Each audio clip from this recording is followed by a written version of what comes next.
Hi friends! இப்ப நம்ம பார்க்க போறது ஒரு புதுசா ஃப்ரெஷ்ஷான ஒரு சீரியல். வெல்கம் டூ சாம் தெல்ரி. இந்த சீரியலோட ஒரு ஒன் லைன் இப்ப சொல்றேன். கிராமத்துல பொறந்த ஹீரோயின் அங்கேயே இருக்கக்கூடாதுன்னு முடிவு பண்ணி நல்லா படிச்சு சிட்டிக்கு வராங்க. அங்க ரொம்ப வருஷமா கஷ்டப்பட்டு உழைச்சு அவங்க பெரிய ஆளா ஆகுறாங்க. ஒரு பெரிய ஃபோட்டோகிராஃபரா ஆகுறாங்க. லைஃப் அப்படி நல்லா போய்க்கிட்டு இருக்கும்போது ஒரு பெரிய பிரச்சனை இவங்களுக்கு வருது. அந்த பிரச்சனையால இவங்க அவங்க வாழ்க்கைய இழந்து திருப்பி அந்த கிராமத்துக்கே போயிர்றாங்க.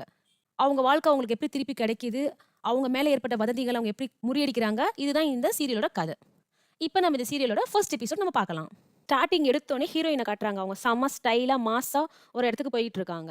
அங்க இவங்க ஒரு டப்பா ஓப்பன் பண்ணா ஒரே இந்த காய்கறி குப்பை, அழுகி போனது இதெல்லாம் இருக்குது. அப்படியே அத எடுத்துட்டு போயிட்டு ஒருத்தன் மேல அப்படியே கொட்டிர்றாங்க. அங்க இருக்கவங்க எல்லாரும் செம்ம ஷாக் ஆயிடுறாங்க. ஏன் இவங்க இப்படி கொட்டுறாங்கன்னு. பார்த்தா இந்த ஹீரோயினோட லவ்வர் தான் இவன். ஆனா அவன் இவங்கள ஏமாத்தியிருப்பான் வேற ஒரு பொண்ணு கூட சேர்ந்து. அதுக்காக ஹீரோயின் தண்டனை தர விதமா ஆஃபீஸ் நடுவுலயே வந்து கொட்டுவாங்க. அப்பதான் அவன் திருந்துவான்னு. அது எப்படி ஹீரோயின் கண்டுபிடிச்சிருப்பாங்கன்னா, ஒரு நாள் நைட்டு ஹீரோயின் இவனுக்கு சர்ப்ரைஸ் தரலான்னு இவன் ஆஃபீஸ்க்கு போயிருப்பாங்க. அங்க பார்த்தா, அவன் இன்னொரு பொண்ணு கூட ரொம்ப உல்லாசமா இருந்துட்டு இருப்பான். இத பார்த்த ஹீரோயின் ரொம்ப மனசு உடைஞ்சு அழுவாங்க. அப்புறம் தான் அவங்களுக்கு தோணும், "நம்ம ஏன் அழணும்? நம்ம ஏன் தப்பு பண்ணலையே? அவன வச்சு செய்யணும்னு முடிவு பண்ணிட்டு இவங்க இப்படி பண்ணியிருப்பாங்க." அவன நல்லா பழி வாங்கிட்டு இவங்க அவங்க ஆஃபீஸ்க்கு போயிட்டு இருப்பாங்க. அப்ப அவன் விடாம மெசேஜ் பண்ணிட்டே இருப்பான். "ஏய் என்ன பண்ற? ஏன் இப்படி பண்ண?" அப்படி இப்படின்னு. இவங்களும், "என்ன மன்னிப்புலாம் கேட்டா நான்லாம் சேர மாட்டேன்ப்பான்னு" இவங்க நினைச்சிட்டு இருப்பாங்க. அவன் மன்னிப்பு கேட்க போறான்னு. பார்த்தா அவன், "நீ எப்படி கண்டுபிடிச்ச நான் இன்னொருத்தி கூட அஃபேர்ல இருக்கேன்?" அப்படின்னு இவன் கேட்பான். அத கேட்ட ஹீரோயின், "நீ உண்மையிலேயே குப்பை தான்டா. உன் மேல கொட்டுறதுல தப்பே இல்லன்னு" முடிவு பண்ணுவாங்க. இப்ப அப்படியே ஹீரோவ காட்டுறாங்க. ஹீரோயினுக்கு கிராமத்த பிடிக்காது. ஆனா ஹீரோக்கு அவர் கிராமம் தான் அவருக்கு எல்லாமே. அவருக்கு அங்க தான் ரொம்ப பிடிக்கும். என்னதான் வெளிநாட்டு வேலை, சிட்டி வேலைலாம் கிடைச்சாலும் அவர் ஊர்லயே தான் இருப்பாரு. ஏன்னா அவருக்கு அந்த ஊர் அவ்ளோ பிடிக்கும்.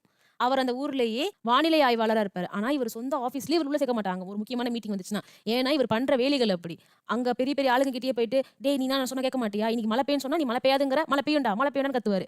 இன்னைக்கு பனி அடிக்கும்னு சொல்றேன், நீ ஏன் கேட்க மாட்டேங்கிற? இன்னைக்கு பனி அடிக்கும்னான்னு எல்லார் கூடயும் போய் சண்டை போடுவாரு. இதனால அங்க இருக்கிற எல்லாருமே இவர ஒதுக்கி வச்சுருவாங்க ஒரு இம்பார்ட்டன்ட் மீட்டிங்னா. இவர் சொல்றது எப்பவுமே கரெக்ட்டா தான் இருக்கும். ஆனா அவருங்க அத ஏத்துக்க மாட்டானுங்க. இங்க ஹீரோயின் வேலைக்கு வந்திருக்காங்க. அவங்க ஃபோட்டோ செம்ம அழகா எடுத்துட்டு இருக்காங்க ஒரு மாடல்ல. எடுக்கிற ஒரு ஃபோட்டோ நச்சு நச்சுன்னு விழுந்துட்டு இருக்கு. அத பார்த்து அங்க இருக்க எல்லாருமே செம்ம ஹேப்பியாறாங்க. ஒருத்திய தவிர. அவங்க அசிஸ்டன்ட். அதாவது இவங்க ஃபோட்டோகிராஃபர்னா அவங்களுக்கு அசிஸ்டன்ட் ஃபோட்டோகிராஃபரா ஒருத்தவங்க இருப்பாங்கல்ல, அந்த பொண்ணு. ஒருத்தன் வந்து சொல்றான், "இந்த மாரி இந்த பொண்ணுக்கு நீங்க வேலை குடுக்க வேண்டியது தானே. எதுக்கு நீங்களே எல்லா வேலையும் பார்க்குறீங்கன்னு?" ஹீரோயின் கிட்ட சொல்றான். அதுக்கு ஹீரோயின், "இல்ல, இல்ல முடியாது, முடியாது. அவ இன்னும் நெறைய கத்துக்கணும்னு" சொல்றாங்க. இத கேட்டு அவ ரொம்ப கடுப்பாகுறா. அவளுக்கு வந்து வேலை கத்துக்கணும்லாம் கிடையாது. எப்படியாவது இவ பதவிய டேக் ஓவர் பண்ணணுங்கிறது தான் அவ ஆசை. அப்படிதான் ஒரு மாடலுக்கு ட்ரெஸ் அந்த நகையெல்லாம் பார்த்துட்டு இருப்பாங்க ஹீரோயின். பார்த்தா இவ சம்மந்தமே இல்லாம கழுத்துல மாட்ற ஒரு கயிற வச்சிருப்பா. அத பார்த்து ஹீரோயின் இதுக்கு இது தேவையில்லன்னு சொல்லிட்டு, இது வேணான்னு சொல்லிடுவாங்க. ஆனா, இவ எவ்ளோ நெஞ்செழுத்து வந்துச்சுன்னா, அதே அந்த மாடலுக்கு கழுத்துல மாட்டிட்டு ஃபோட்டோ ஷூட் எடுக்க கூட்டிட்டு வருவா. இத பார்த்த ஹீரோயின் செம்ம டென்ஷன் ஆயிருவாங்க. இது summer photo shoot. Summer photo ஷூட்க்கு யாராவது கழுத்துல ஏதாவது கட்டியிருப்பாங்களா? அப்படின்னு சொல்லிட்டு இவங்க கோவமா இத எடுக்க சொல்லிடுவாங்க. அப்புறம் இவகிட்டயே ஸ்ட்ரெயிட்டா போய் பேசுவாங்க. "நீ ஏன் இப்படி பண்ணிட்டு இருக்க ஓவரா?" அப்படிங்கும்போது, "நான் ஓவரா பண்றேன். நீங்க ஓவரா பண்றீங்களான்னு" இவன் பாஸ்ன்னு கூட பார்க்காம அப்படி பேசுவா அவள. ஹீரோயின் வந்து, "உனக்கு ஏன் இந்த மாரிலாம் ஆகுது? பேசாம நீ கம்முனு இரு. கத்துக்கோ" அப்படிங்கும்போது, "நான் இன்னும் கத்துக்கவே இல்ல. நீங்க தான் நெனச்சுட்டு இருக்கீங்க. எனக்கு எல்லாமே தெரியும்" அப்படின்னு அதிக பிரசங்கி மாரி இது அவங்களே பேசும். அப்புறம் அவளும் ஒரு கட்டத்துல ஹீரோயின் கிளம்பிடுவா. இங்க இப்ப அந்த கிராமத்த காட்டுறாங்க. அது ஒரு அழகான கடற்கரை கிராமம். ஸோ கடல் பேஸ் பண்ண நெறைய வேலைகள் அங்க இருக்கும். அங்க இருக்க பெண்கள்லாம் அந்த வேல தான் பார்ப்பாங்க. கடலுக்குள்ள போயிட்டு அந்த கடல் கிராஸ் எடுக்கிறது, சிப்பி எடுக்கிறது, கடல கிளீன் பண்றது இந்த மாரி வேலைகள் பார்ப்பாங்க. ஹீரோயினோட அம்மாவும் அந்த வேல தான் பார்த்துட்டு இருப்பாங்க. இங்க ஹீரோ வந்து ஹீரோயினோட அம்மாவ ரொம்ப சப்போர்ட் பண்ணிட்டு இருப்பான் எப்பவுமே. அவங்க அம்மாவாவே ஹீரோ வந்து அவங்க அம்மாவ ஹீரோயினோட அம்மாவ பார்ப்பான். ஹீரோயினோட அம்மாவுக்கும் இந்த ஹீரோ ரொம்ப பிடிக்கும். ஆனா என்ன இருந்தாலும் அவங்களுக்குள்ள ஒரு மனக்கசப்பு இருக்கும். ஏன்னா, ஹீரோவும், ஹீரோயினும் சின்ன வயசுல லவ் பண்ணியிருப்பாங்க. ஆனா அப்புறம் பிரேக்கப் ஆயி அது பல வருஷங்கள் ஆயிருக்கும் இப்ப. ஆனா என்ன இருந்தாலும் அவங்களுக்கு அது மனசுக்குள்ளேயே இருந்துட்டு இருக்கும். ஹீரோயினும் அவங்க கூட வேலை பார்க்குறவங்களும் ஜாலியா சாப்பிட்டுட்டு இருப்பாங்க. அப்ப வந்து ஹீரோயின் கிட்ட கேட்பாங்க எல்லாருமே, "என்ன உன் பாய் ஃப்ரெண்ட் மேல கெட்டு போனதெல்லாம் நீ கொட்டுனியாமே? பெரிய சீனாச்சு போல இருக்கு அந்த ஆஃபீஸ்லன்னு" கேட்பாங்க. அதுக்கு ஹீரோயின், "ஆமா நான் கொட்டுனேன் தான். அவன் என்ன ஏமாத்தி இன்னொரு பொண்ணு கூட இருந்தான்" அப்படிங்கும்போது, ஹீரோயின் கிட்ட எல்லாரும் கேட்பாங்க. "அவன் மேல கொட்டிட்டா ஓகே. அந்த பொண்ண விட்டுட்டியா நீங்கும்போது" "அந்த பொண்ண நான் கண்டுக்கவே போறது கிடையாது. என்ன ஏமாத்துனது இவன் தான். ஸோ நான் இவன மட்டும் பார்த்துட்டா போதும்னு" ஹீரோயின் பேசிட்டு இருப்பாங்க. இதெல்லாம் கேட்டுட்டு அங்க இருக்கிற அந்த அசிஸ்டன்ட் வில்லி, அவ தான் இங்க வில்லி மாரி. அவ கிளம்பிடுவா டக்குன்னு. அவளோட பெரிய ஆளுங்கலாம் உட்கார்ந்து சாப்பிட்டுட்டு இருப்பாங்க. அவங்களுக்கெல்லாம் எதுவுமே சொல்ல மாட்டா போயிட்டு வரேன்னு. அவ பாட்டுக்கு கிளம்பிடுவா. இத பார்த்து அவங்க எல்லாருமே வந்து ஹீரோயின் கிட்ட, "இவ கிட்ட கொஞ்சம் ஜாக்கிரதையாவே இரு. அவ கொஞ்சம் ஓவரா பண்றா" அப்படின்னு இவங்கலாம் சொல்லுவாங்க. இவங்க எல்லாரும் சாப்பிட்டு முடிச்சுட்டு வெளிய வருவாங்க. ஹீரோயினும் வெளிய வருவாங்க. அப்ப பார்த்தா இவங்க செல்லுக்கு ஒரு மெசேஜ் வரும். அவங்களோட பாய் ஃப்ரெண்ட் யார் கூட இவங்கள ஏமாத்திருப்பாங்கன்னா, இந்த அசிஸ்டன்ட் இந்த வில்லி பொண்ணு கூட தான். அத அவளே அனுப்பிச்சிருப்பா அந்த ஃபோட்டோவ. சரியான சைக்கோ அந்த பொண்ணு. அப்படியே பார்த்து சிரிக்கும் ஹீரோயின பார்த்து. ஹீரோயினுக்கு வந்து ஒண்ணுமே புரியாது. அப்புறம் இவ கூட பேசலாம்னு சொல்லிட்டு, அவங்க அந்த ஸ்டூடியோக்கே கூட்டிட்டு போறாங்க. இவங்க ஃபோட்டோலாம் எடுப்பாங்கல்ல அந்த ஏற்றத்துக்கு. "இப்படி பண்ண?" அப்படின்னு ஹீரோயின் கேட்பாங்க. அதுக்கு வந்து அவ சொல்லுவா, "நீ ரொம்ப திமிரா பேசின. அவன் யார வச்சிருந்தா எனக்கு என்னன்னு ரொம்ப திமிரா பேசின. எனக்கு அப்ப ரொம்ப இரிட்டேட்டிங்கா இருந்துச்சு. நீ யாருன்னு கேட்கணும்னு ஆசைப்பட்டேன். அதுக்கு தான் உனக்கு இந்த ஃபோட்டோ அனுப்பிச்சேன்னு" இது கேட்கும். அதுக்கு அவங்க சொல்லுவாங்க, "எனக்கு அவன பத்தியும் இஷ்டம் இல்ல. உன்ன பத்தியும் இஷ்டம் கிடையாது. நீங்க என்ன வேணா பண்ணிக்கோங்க. அத பத்தி எனக்கு பிரச்சனை இல்லன்னு" ஹீரோயின் சொல்லுவாங்க. அத கேட்டு அது, "ஆமா உனக்கு தான் எப்பவுமே எதுவுமே இருக்காதுல்ல. எனக்கு கிடைக்க வேண்டிய எல்லாமே நீ எடுத்துக்கிற" அப்படின்னு இந்த வில்லி அது லூசு மாரி பேசும். பண்றதெல்லாம் இதுதான் ஃப்ராடு. ஆனா அவங்களும் பேசும். எனக்கு கிடைக்க வேண்டிய வேலையையும் நீ கிடைக்க விடாம பண்ற. அவர் தான் சொன்னார்ல எனக்கு வேலைய குடுக்க சொல்லி. எனக்கு ஏன் இன்னும் குடுக்க மாட்டேங்கிற? என்னை ஏன் அசிஸ்டன்டாவே வச்சிருக்கன்னு இவங்க கேட்பாங்க. இந்த வில்லி கேட்கும். அதுக்கு வந்து ஹீரோயின் சொல்லுவாங்க, "நீ இன்னும் கத்துக்கல. நீ எப்ப கத்துக்கிட்டன்னு எனக்கு தெரியுமோ, அப்பதான் நான் அந்த வேலைய உன்ன நம்பி குடுக்க முடியும். ஏன்னா என் பேரு டேமேஜ் ஆயிடும். என்ன இருந்தாலும் என் அசிஸ்டன்ட் தான் உன்ன சொல்லுவாங்க தவிர, உனக்கு நேம் கிடையாது. நீ எப்ப கத்துக்கிறியோ அப்ப நான் உனக்கு குடுக்குறேன். நாளைக்கு வேலைக்கு வான்னு" சொல்லிட்டு கிளம்புவாங்க. இந்த வில்லி கேட்கும். "நான் எப்படி வர முடியும் நாளைக்கு இவ்ளோ பிரச்சனை ஆயிட்டதுக்கு அப்புறம்?" அப்படிங்கிற மாரி ஹீரோயின் சொல்லுவாங்க.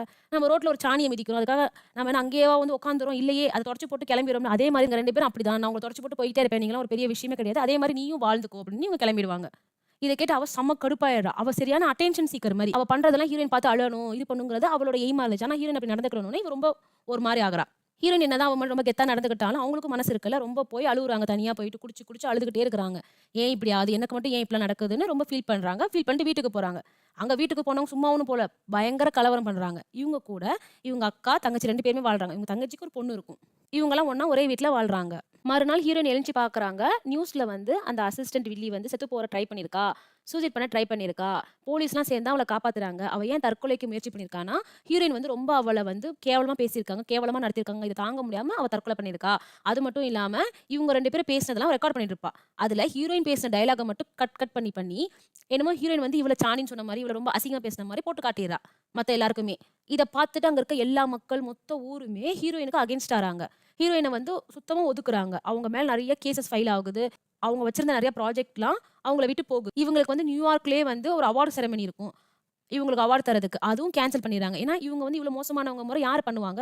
உலகம் அப்படி நினைக்குது. ஆனா, இவங்களுக்கு தெரியும்ல இவங்க அப்படி கிடையாதுன்னு. இவங்களுக்கு என்னடா நடக்குதுன்னு ஒண்ணும் புரிய மாட்டேங்குது. கண்ணு இமைக்கிற நேரத்துல எல்லாமே நடந்து முடியுது. ஹீரோயின் அவங்க கனவா இருந்த ஒரு பெரிய ப்ராஜெக்ட். அதாவது எல்லா ஹீரோஸ், ஹீரோயின்ஸ்லாம் இவங்க பார்வையில ரொம்ப அழகா எடுத்திருப்பாங்க ஃபோட்டோ. அத ஒரு பெரிய எக்ஸிபிஷன் மாரி வைக்கிறது இவங்களோட முடிவா இருந்தது. ஆனா, இந்த சம்பவம் நடந்ததுக்கு அப்புறம் ஒருத்தவங்களா கால் பண்ணி, "இல்ல என் ஃபோட்டோவ எடுத்துருங்க. இல்ல எனக்கு இதுக்கு சம்மந்தம் கிடையாது" அப்படின்னு யாருமே ஹீரோயினுக்கு சப்போர்ட் பண்ண மாட்டேங்கிறாங்க. எல்லாருமே வந்து கொஞ்சம் கொஞ்சமா பின்வாங்குறாங்க ஹீரோயின் கிட்ட இருந்து. ஹீரோயின் அப்படி பண்ணாங்களா இல்லையான்னு கூட கேட்காங்க. யாருமே இருக்க மாட்டாங்க. அவங்களே முடிவு பண்ணுவாங்க. இவங்களும் ஃபோன் பண்ணி இல்லன்னு பேச ட்ரை பண்ணுவாங்க. அவங்கலாம் பேச தயாராவே இருக்க மாட்டாங்க. "இல்ல வேணாம் என் ஃபோட்டோவ எடுத்துரு, என் ஃபோட்டோவ எடுத்துருன்னா" அந்த எக்ஸிபிஷன்ல இருக்க எல்லா ஃபோட்டோவும் கடைசில இருக்காது. அது எல்லாமே எடுத்துருவாங்க. இதெல்லாம் பார்த்த ஹீரோயின் ரொம்ப நொந்து உடைஞ்சு அழுவாங்க. இனிமே அங்க இருந்தா சரிப்பட்டு வராதுன்னு என்ன முடிவு பண்றாங்கன்னா, 3 பொண்ணுங்களும் ஒண்ணா வீட்டுக்கு வந்திருக்கத பார்த்து ஹீரோயினோட அம்மாவும், அப்பாவும் ரொம்ப ஷாக் ஆகுறாங்க. இதுங்க இப்படி சும்மா வந்திருக்காதுங்களே! ஏதாவது பிரச்சனை இழுத்துட்டு வந்திருக்குங்களான்னு நெனைப்பாங்க. ஏன்னா, இத்தன வருஷத்துல இவங்க யாருமே இந்த வீடு சைடே வந்திருக்க மாட்டாங்க. பிரச்சனைனா மட்டும் தான் வருவாங்க. அதனால இவங்க இப்படி நெனைக்கிறாங்க. இந்த சீரிஸ் பார்த்தீங்கன்னா, மனசே ரொம்ப சாந்தமாக்குற மாரி இருக்கும். அந்த ஹீரோ, ஹீரோயின் லவ்வா இருக்கட்டும், ஹீரோயினோட வாழ்க்கையா இருக்கட்டும், ரொம்ப இன்ஸ்பைரிங்கா, ரொம்ப கெத்தா இருக்கும். இந்த சீரியலோட ஃபர்ஸ்ட் எபிசோட் இதோட முடியுது. நெக்ஸ்ட் எபிசோட் நம்ம சேனல்ல சீக்கிரம் வந்துரும். அதெல்லாம் நீங்க உடனுக்குடன் பார்க்கணும்னா, நம்ம சேனல சப்ஸ்கிரைப் பண்ணிக்கோங்க. இந்த வீடியோக்கு ஒரு லைக் பண்ணுங்க. கொஞ்சம் சப்போர்ட் பண்ணுங்க எனக்கு.